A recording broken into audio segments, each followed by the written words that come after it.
Good morning students. आज हम कर रहे हैं रजिया सज्जाद ज़हीर द्वारा रचित चैप्टर है जो कि जिसका नाम है नमक, जो कि आरोह भाग 2 यानी कि 12th क्लास की पुस्तक का पार्ट 16वां है। तो वैसे तो ये चैप्टर जो 12th क्लास है उनके लिए डिलीटेड चैप्टर है, 12th क्लास के लिए ये चैप्टर इम्पोर्टेंट नहीं है, लेकिन जो कॉम्पिटिटिव एग्ज़ाम है, एचटेट है, केवीएस है, डीएसएसबी है, उन एग्ज़ाम्स के लिए ये चैप्टर डिलीटेड नहीं है, तो उनके लिए बहुत बहुत इंपॉर्टेंट है। और प्रीवियस क्वेश्चन पेपर में आपको इसी चैप्टर से क्वेश्चन भी मिलेगा, तो इस चैप्टर को हम स्किप नहीं करेंगे। हाँ, थोड़ा फास्ट ट्रैक पे ज़रूर करेंगे। हमें वर्ड्स के मीनिंग, अर्थ, जो वर्ड मीनिंग है वो जानना ज़रूरी नहीं है। चीज़ों को बहुत डीपली समझना भी ज़रूरी नहीं है। चैप्टर में हमें कैरेक्टर कहाँ पता होना चाहिए, कहानी पता होना चाहिए, किन किन चीज़ों का नाम आया है, किन किन वस्तुओं का नाम आया है, वो हमें पता होना चाहिए, क्योंकि आज का जो बदलता पैटर्न है उसमें बहुत डीप से क्वेश्चन पूछे जा रहे हैं। इसलिए चैप्टर हम स्किप नहीं करेंगे, चैप्टर को भी हम पढ़ेंगे, लेकिन थोड़ा फास्ट पढ़ेंगे। सबसे पहले हम रजिया सज्जाद ज़हीर का साहित्यिक परिचय कर लेते हैं। जन्म 15 फरवरी सन 1917, अजमेर राजस्थान, और इनकी प्रमुख रचनाएं ज़्यादा नहीं हैं। जर्द गुलाब आपको याद रखनी, जो कि उर्दू कहानी संग्रह है।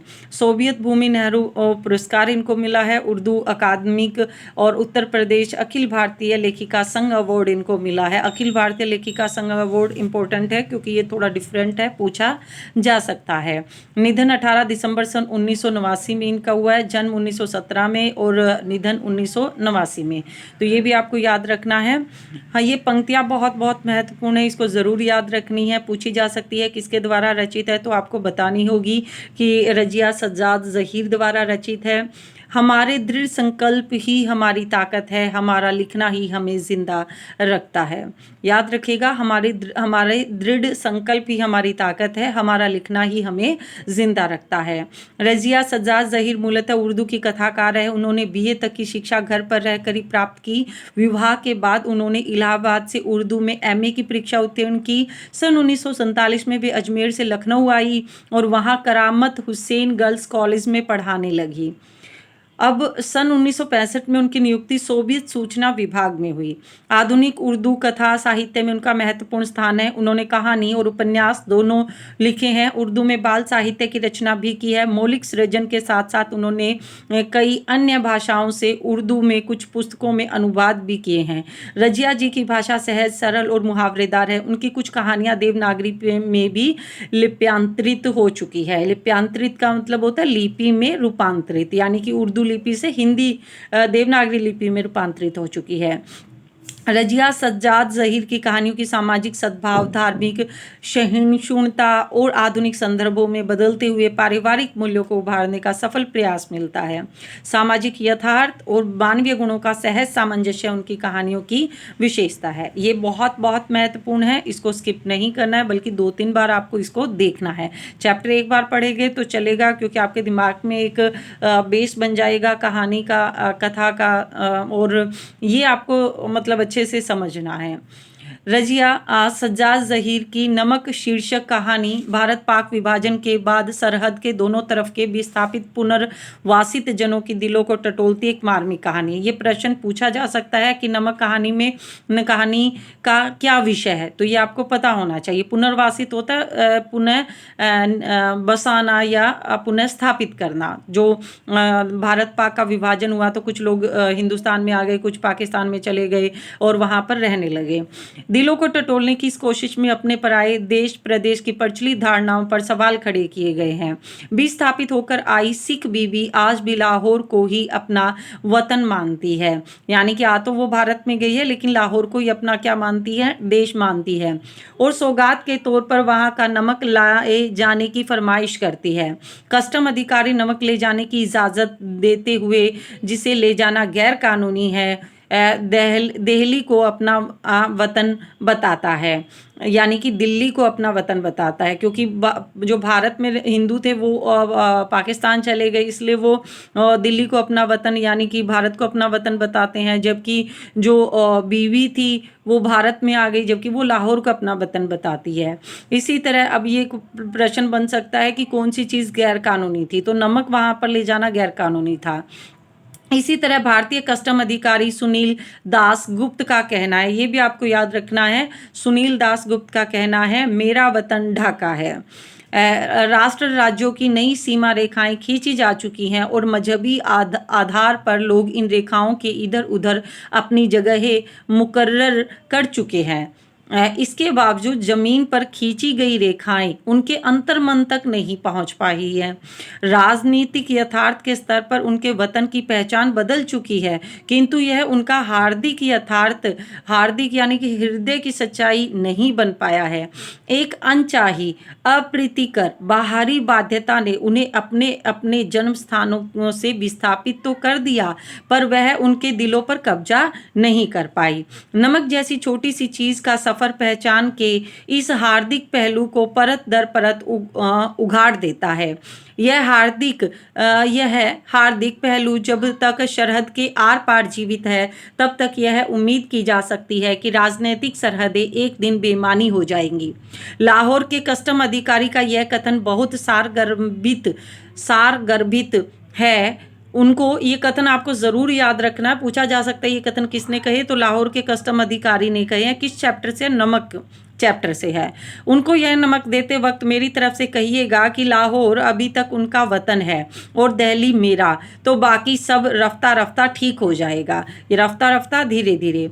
इसे पढ़ते हुए एक सवाल हमारे मन में ज़रूर उठ सकता है, क्या धर्म मजहब के आधार पर नई सरहदों के आर पार फेंक दिए गए लोगों की यह पीढ़ी, जिनके दिलों में अपनी जन्मस्थली के प्रति गहरा लगाव है, कि ख़त्म हो जाने पर रफ्ता रफ्ता ठीक हो जाने की उम्मीद भी खत्म हो जाएगी? क्या नई पीढ़ी के आने पर भी यह उम्मीद बनी रहेगी, यानी कि सरहदों को काटते हुए दिल मिल पाएंगे? यही लेखिका का प्रश्न है। अब हम फटाफट चैप्टर देख लेते हैं, नमक चैप्टर।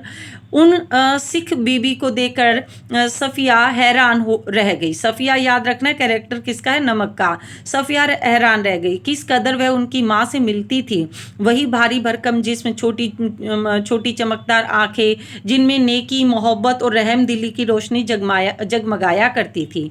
चेहरा जैसे कोई खुली हुई किताब, वैसा ही सफ़ेद बारीक मलमल का दुपट्टा जैसा उसकी अम्मा मुहर्रम में ओढ़ा करती थी। जब सफ़िया ने कई बार उनकी तरफ मोहब्बत से देखा तो उन्होंने भी उनके बारे में घर की बहू से पूछा। उन्हें बताया गया कि ये मुसलमान हैं, कल ही सुबह लाहौर जा रही है अपने भाइयों से मिलने, जिन्हें इन्होंने कई सालों से नहीं देखा। लाहौर का नाम सुनकर वे उठकर सफ़िया के पास आ बैठी और उसे बताने लगी कि उनका लाहौर कितना प्यारा शहर है, वहाँ के लोग कैसे खूबसूरत होते हैं, उम्दा खाने और नशीफ होते, स्वच्छ साफ सुथरे कपड़ों के शौकीन, सैर सपाटे के रसिया, जिंदा दिल के तस्वीर। कीर्तन होता रहा। वे आहिस्ता आहिस्ता बातें करती रही। सफ़िया ने एक बार बीच में पूछा भी, माता जी आपको तो यहाँ आए हुए बहुत साल हो गए होंगे। हाँ बेटी, जब हिंदुस्तान बना था तभी आए थे। वैसे तो अब यहाँ भी हमारी कोठी बन गई है, बिजनेस है, सब ठीक ही है, पर लाहौर बहुत याद आता है। हमारा वतन तो जी लाहौर ही है। फिर पलकों से कुछ सितारे टूटकर दूधिया आंचल में समा जाते हैं। बात आगे चल पड़ती है, मगर घूम फिरकर फिर उसी जगह आ जाती है, साडा लाहौर। ये पूछा जा सकता है कि बीबी कहाँ की थी, तो आपको बताना है कि लाहौर की। कीर्तन को 11 बजे खत्म हुआ। जब वे प्रसाद हाथ में लिए उठने लगी और साफिया के सलाम के जवाब में दुआएं देती हुई रुखसत होने लगी, तब सफ़िया ने धीमे से पूछा, आप लाहौर से कोई सौगात मंगाना चाहें तो मुझे हुक्म दीजिए। वे दरवाजे पे लगी खड़ी थी, हिचकिचा कर बहुत ही आहिस्ता से बोली, अगर ला सको तो थोड़ा लाहौरी नमक लाना। 15 दिन यूँ गुजरे कि पता ही नहीं चला। जिमखाना की शामें, दोस्तों की मोहब्बत, भाइयों की खातिरदारियाँ, उनका बस न चलता कि बिछुड़ी हुई परदेसी बहन के लिए क्या कुछ न कर दे। दोस्तों अजीजों की यह हालत कि कोई कुछ लिए आ रहा है, कोई कुछ कहाँ रखे, कैसे पैक करे, क्यों कर ले जाएं, एक समस्या थी। सबसे बड़ी समस्या थी बादामी कागज की एक पुड़िया जिसमें कोई सेर भर लाहौरी नमक था। सफिया का भाई एक बहुत बड़ा पुलिस अफसर था। उसने सोचा कि वह ठीक राय दे सकेगा। चुपके से पूछने लगी, क्यों भैया, नमक ले जा सकते हैं? वह हैरान होकर बोला, नमक? नमक तो नहीं ले जा सकते, गैर कानूनी है। और नमक का आप क्या करेंगी? आप लोगों के हिस्से में तो हमसे बहुत ज्यादा नमक आया है। वह झुंझला गई। मैं हिस्से बखरे की बात नहीं कर रही हूँ। आया होगा, मुझे तो लाहौर का नमक चाहिए। मेरी माँ ने यही मंगवाया है। भाई की समझ में कुछ नहीं आया। माँ क्यों जिक्र था? वे तो बंटवारे से पहले ही मर चुकी थी। जरा नरमी से समझाने के अंदाज में बोला, देखिए बाजी, आपको कस्टम से गुजरना है और अगर एक भी चीज ऐसी वैसी निकल आई तो आपके सामान की चिंदी चिंदी बिखेर देंगे कस्टम वाले। कानून जो वह बिगड़ कर बोली, निकल आने का क्या मतलब? मैं क्या चोरी से ले जाऊंगी, छिपा के ले जाऊंगी? मैं तो दिखा के जता के ले जाऊंगी। भाई यह तो आप बहुत ही गलत बात करेंगी। कानून? अरे फिर वही कानून कानून कहे जाते हो। क्या सब कानून हुकूमत के ही होते हैं? कुछ मोहब्बत मुरब्बत आदमियत इंसानियत के नहीं होते? आखिर कस्टम वाले भी इंसान होते हैं, कोई मशीन तो नहीं होते। हाँ, वे मशीन तो नहीं होते, पर मैं आपको यकीन दिलाता हूँ वे शायर भी नहीं होते। उनको तो अपनी ड्यूटी करनी होती है। अरे बाबा, तो मैं कब कह रही हूँ कि वह ड्यूटी न करे। एक तोहफा है, वह भी चंद पैसों का। शौक से देख लें, कोई सोना चांदी नहीं, स्मगल की चीज नहीं, ब्लैक मार्केट का माल नहीं। अब आपसे कौन बहस करे? आप अदीब ठहरी, और अभी अदीबों का दिमाग थोड़ा सा तो ज़रूर ही घुमा हुआ होता है। अदीब होती है थोड़े बड़े। वैसे तो आपको बताई देता हूँ कि आप ले नहीं जा पाएंगी और बदनामी मुफ्त में हम सबकी भी होगी। आखिर आप कस्टम वालों को कितना जानती हो?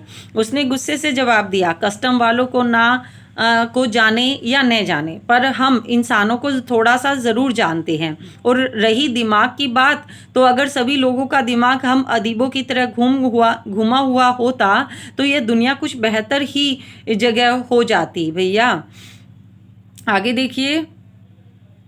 मारे गुस्से से उसकी आंखों से आंसू बहने लगे। उसका भाई सिर हिलाकर चुप हो गया। अगले रोज 2 बजे दिन को उसे रवाना होना था। सुबह के लिए बहुत व्यस्त कार्यक्रम बन चुका था, इसलिए उसे सारी पैकिंग रात ही को करनी थी। कमरे का दरवाजा अंदर से बंद करके वह सामान बांधने लगी। इधर उधर फैली हुई चीजें धीरे धीरे सिमटकर सूटकेस और बिस्तर बंद में चली गई। सिर्फ 2 चीजें रह गई। एक तो वह छोटी सी टोकरी जिसमें किन्नू थे। ये प्रश्न था जो एचटेट में पूछा गया था कि नमक पाठ में कौन सा फल था जिसका इस्तेमाल हुआ था। तो उसमें कई सारे जो 4 ऑप्शन दिए हुए थे, संतरा, माल्टा और मौसमी और किन्नू। ये तो आपको याद रखना है कि जो किन्नू फ्रूट का उसमें इस्तेमाल हुआ है। एक दोस्त का तोहफा संतरे और माल्टे को मिलाकर पैदा किया गया फल, यानी कि संतरे और माल्टे को मिलाकर जो पैदा होता है वो क्या होता है? किन्नू। वो ना तो संतरा होता है ना माल्टा होता है। माल्टे की तरह रंगीन और मीठा, संतरे की तरह नाजुक। और दूसरी थी वह नमक की पूड़ियाँ। अब तक सफिया का गुस्सा उतर चुका था। भावना के स्थान पर बुद्धि धीरे धीरे उस पर हावी हो रही थी। नमक की पूड़ियाँ ले जानी है, पर कैसे? अच्छा, अगर इसे हाथ में ले ले तो कस्टम वालों के सामने सबसे पहले इसी को रख दें। लेकिन अगर कस्टम वालों ने न जाने दिया तो मजबूरी है, छोड़ देंगे। लेकिन फिर वह उस वायदा का क्या होगा जो हमने अपनी माँ से किया था? हम अपने को सैयद कहते हैं। सैयद होते वादे के पक्के पक्के मुसलमान। फिर वायदा करके जुटलाने के क्या मायने? जान देकर भी वायदा पूरा करना होगा, मगर कैसे? अच्छा, अगर इसे किनुओं की टोकरी में सबसे नीचे रख लिया जाए तो इतने किनुओं के ढेर में भला कौन इसे देखेगा? और अगर देख लिया, नहीं जी, फलों की टोकरियां तो आते वक्त भी किसी को नहीं देखी जा रही थी। उधर से केले, इधर से किन्नू, सभी तो ला रहे थे, ले जा रहे थे। यही ठीक है, फिर देखा जाएगा। उसने किन्नू कालीन पर उलट दिए। टोकरी खाली की तो नमक की पुड़िया उठाकर टोकरी की तह में रख दी। एक बार झांककर उसने पुड़िया को देखा और उसे ऐसा महसूस हुआ मानो उसने अपनी किसी प्यारे की कब्र की गहराई में उतार दिया हो। कुछ देर उकड़ू बैठी वह पुड़िया को ताकती रही और उन कहानियों को याद करती रही जिन्हें वह अपने बचपन में अम्मा से सुना करती थी, जिनमें शहजादा अपनी रान चीर कर हीरा छिपा लेता था और देवों, खौफनाक भूतों, राक्षसों के सामने से होता हुआ सरहदों से गुजर जाता था। इस जमाने में ऐसी कोई तरकीब नहीं हो सकती थी, वरना वह अपना दिल चीर कर उसमें यह नमक छिपा लेती। उसने एक आह भरी, फिर वह किन्नुओं को एक एक करके टोकरी में रखने लगी, पुड़िया के इधर उधर, आसपास और फिर ऊपर, यहाँ तक कि वह बिल्कुल छिप गई। आश्वस्त होकर उसने हाथ झाड़े, मतलब निश्चिंत होकर उसने हाथ झाड़े, सूटकेस पलंग के नीचे खिसकाया, टोकरी उठाकर पलंग के सिरहाने रखी और लेटकर दोहर ओढ़ ली। रात को तकरीबन 1:30 बजे मार्च की सुहानी हवा खिड़की की जाली से आ रही थी। बाहर चांदनी साफ और ठंडी थी। खिड़की के करीब लगा चंपा एक घना दरख्त सामने की दीवार पर पत्तियों की अक्ष लहका रहा था। कभी किसी तरह से किसी की दबी हुई खांसी की आहट, दूर से किसी कुत्ते के भौंकने या रोने की आवाज़, चौकीदार की सीटी और फिर सन्नाटा। यह पाकिस्तान था। यहाँ उसके 3 सगे भाई थे, बेशुमार चाहने वाले दोस्त थे, बाप की कब्र थी, नन्हे नन्हे भतीजे भतीजियाँ थी और उससे बड़ी मासूमियत से पूछते, फूफी जान आप हिंदुस्तान में क्यों रहती हैं? जहाँ हम लोग नहीं आ सकते। उन सब के और सफ़िया के बीच एक सरहद थी और बहुत ही नोकदार लोहे की छड़ों का जंगला जो कस्टम कहलाता था। कल वह लाहौर से चली जाएगी, हो सकता है साल भर बाद फिर आए। 1 साल से पहले तो वह आ भी नहीं सकती थी और यह भी हो सकता है कि अब कभी ना आ सके। उसकी आंखें आहिस्ता आहिस्ता बंद होने लगी। फिर उसे एक सफ़ेद दुपट्टे का दूधिया आंचल लहराता दिखाई देने लगा, जिस पर यहाँ वहाँ सितारे झिलमिला रहे थे। हमें वहाँ से आए हुए तो बहुत दिन हो गए। यहाँ हमारी कोठी भी है, बिजनेस भी, हम यहाँ बस भी गए हैं, पर हमारा वतन तो जी लाहौर ही है। फिर दिखा इकबाल का मकबरा, लाहौर का किला, किले के पीछे डूबते हुए सूरज की नारंगी किरणें, आसपास से फैलता उभरता अंधेरा, उस संगीन अंधेरे में बहती हुई नरम हवा, उस हवा में रची हुई मोलसिरी की खुशबू और मकबरे की सीढ़ियों पर बैठे हुए 2 इंसान सिर झुकाए चुपचाप उदास जैसे 2 बेजान परछाइयाँ। तो तुम कल चली जाओगी? हाँ। अब कब आओगी? मालूम नहीं, शायद अगले साल, शायद कभी नहीं। अचानक उसकी आंखें खुल गई। शायद उसने मकबरे की सीढ़ियों के नीचे लगी दूब से एक पत्ती तोड़ी थी, जिस पर ठंडी ओस जमनी शुरू हुई थी। हुआ यह था कि नींद में करवट लेते हुए उसका हाथ किन्नुओं से लबालब भरी टोकरी पर जा पड़ा था। रसीले ठंडे किन्नू जिनको देते वक्त उसके दोस्त ने कहा था, यह हिंदुस्तान पाकिस्तान की एकता का मेवा है। सफ़िया फर्स्ट क्लास के वेटिंग रूम में बैठी थी। दिल्ली तक का किराया उसके भाई ने दिया था। वह हाथ में टिकट दबाए वेटिंग रूम के बाहर प्लेटफार्म पर टहल रहा था। वह अंदर बैठी चाय की प्याली हाथ में लिए किन्नों की टोकरी पर निगाहें जमाए यह सोच रही थी कि आसपास इधर उधर इतने लोग, लेकिन सिर्फ वही जानती है कि टोकरी की तह में किन्नुओं के नीचे नमक की पुड़िया है। जब उसका सामना कस्टम पर जांच के लिए बाहर निकाला जब उसका सामान कस्टम के पर जांच के लिए बाहर निकाला जाने लगा तो उसे एक झिरझिरी सी आई और एकदम से उसने फैसला किया कि मोहब्बत का यह तोहफा चोरी से नहीं जाएगा।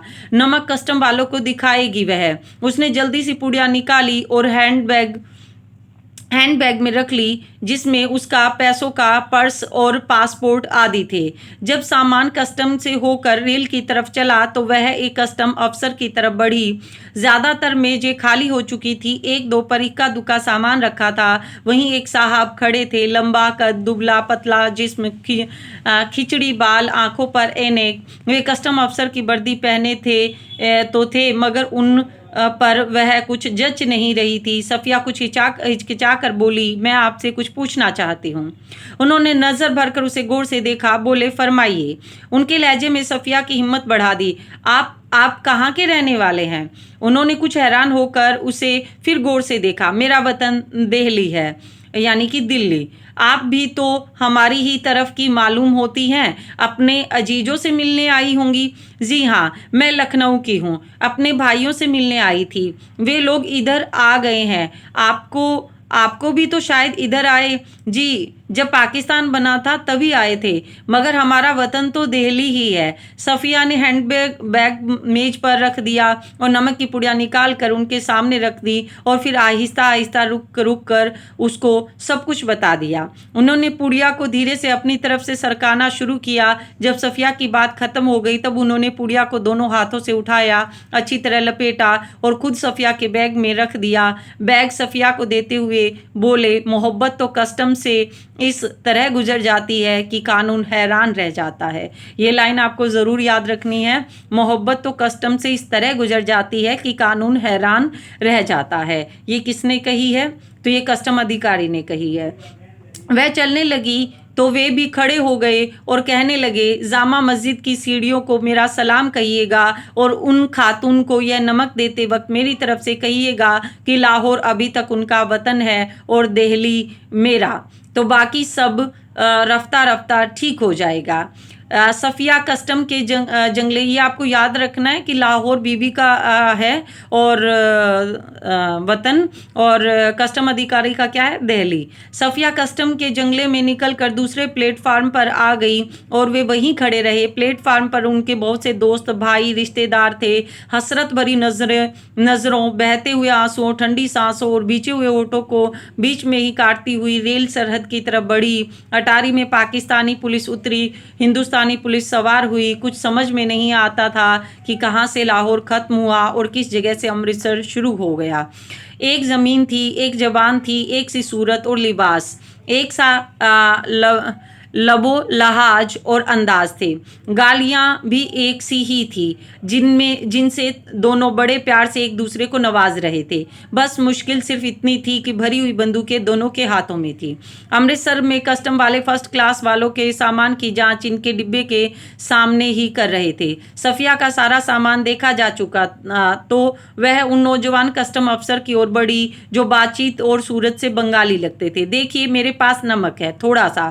फिर उसने हैंडबैग खोला और वह पुड़िया उसकी तरफ बढ़ाते हुए, अटकते झिझकते हिचकिचाते हुए उनको सब कुछ कह सुनाया। उन्होंने सिर झुका लिया, सुनते रहे, बीच बीच में सिर उठाते, गौर से उसे देखते, फिर सुनने लगते। बात पूरी हो गई तो उन्होंने एक बार फिर सफ़िया को ऊपर से नीचे तक देखा, धीरे से बोले, इधर आइए ज़रा। चलते चलते उन्होंने एक दूसरे से कहा, इनके सामान का ध्यान रखिएगा।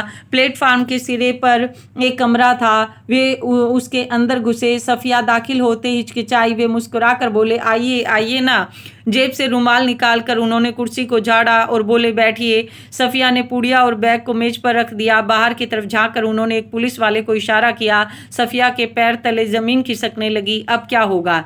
2 चाय लाओ, अच्छी वाली। पुलिस वाला सफ़िया को घूरता हुआ चला गया। फिर उन्होंने मेज के दराज खींची और उसमें अंदर दूर तक हाथ डालकर एक किताब निकाली। किताब को सफ़िया के सामने रखकर उन्होंने पहला सफ़ा खोल दिया, यानी कि पहला पन्ना या पेज। बाईं ओर नज़रुल इस्लाम की तस्वीर थी और टाइटल वाले सफ़े पर अंग्रेजी में कुछ धुंधले शब्द थे।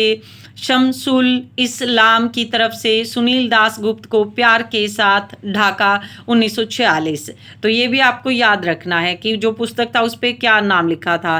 तो ये पूरा आपको याद रखना है। शमसुल इस्लाम की तरफ से सुनील दास गुप्त को प्यार के साथ, ढाका 1946। तो आप क्या ईस्ट बंगाल के हैं? हाँ, मेरा वतन ढाका है, उन्होंने बड़े फक्र से जवाब दिया। तो आप यहाँ कब आए?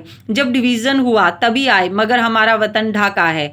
मैं तो कोई 12-13 साल का था तब। नजरुल और टैगोर को तो हम लोग बचपन से पढ़ते थे। जिस दिन हम ये रात यहाँ आए थे उसके ठीक 1 वर्ष पहले मेरे सबसे पुराने, सबसे प्यारे बचपन के दोस्त ने मुझे यह किताब दी थी। उस दिन मेरी सालगिरह थी। फिर हम कलकत्ता रहे, पढ़े, नौकरी भी मिल गई, पर हम वतन आते जाते